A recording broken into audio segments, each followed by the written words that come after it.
great accomplishment for us as well. I think the people of Tennessee will just soon be Florida than anybody in everything. And we're able to do that twice this year, which was a great accomplishment for us. But all he did was lay the foundation for what I think is going to be a super tenure at the University of Tennessee. We've got their entire team coming back next year that played, except for Cam Tate, who started for us and played a lot of games.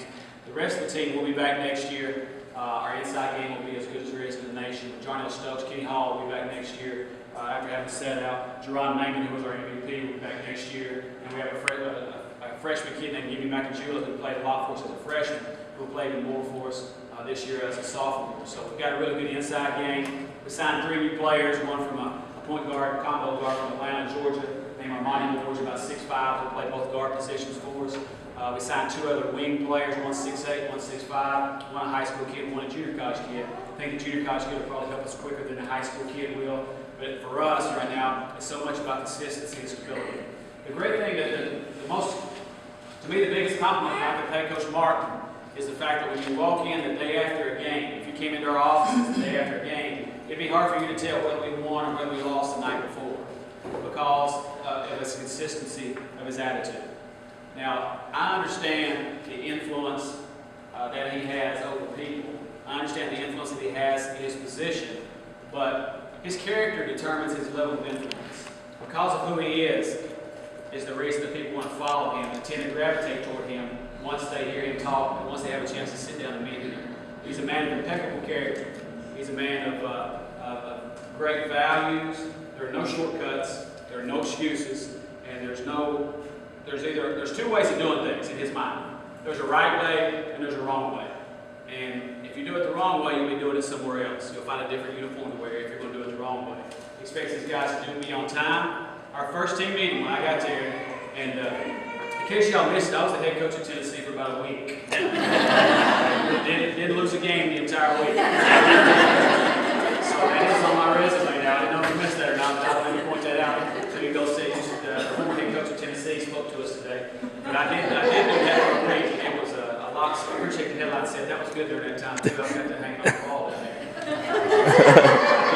I did use that on my resume. But I think we had our first team meeting.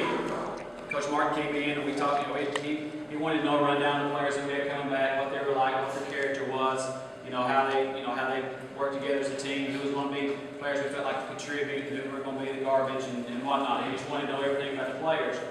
And he had our first team meeting at 6 o'clock in the afternoon when we got here. And we had 2-3 players show up about 6:01. And as soon as they got ready to walk in the door, he took the door and shut it in the face. He said, my meeting started at 6 o'clock, not 6:01. I'll see you tomorrow morning at 6 a.m. on the track. And so that's the way he set the tone for the type of program he was going to run. Close the door in the face of those guys that were a minute late and let them know that my time is important to me, and you'll be on time when we have meetings, and our team's time is important. So when our team is getting together, you'll be on time when our team gets together. So granted, there's kids from time to time that slip up and miss a class or something like that, but it doesn't happen very often. We've got a guy on our staff that Coach Martin brought with him from East St. Louis, and he's sort of our watchdog. He's in charge of student athlete welfare. His name's Marco Harris. And Marco, every morning, if you want to find Marco, you can come about 7:45. He'll be riding the golf cart around campus, checking classes, make sure those guys are in there. He literally goes to every class every morning to make sure those guys are physically in their class.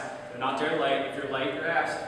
So he goes physically to make sure those guys are doing what they're supposed to be doing academically. So there's not going to be any shortcomings there either. So every I's dotted and every T's crossed as it concerns discipline in the Tennessee basketball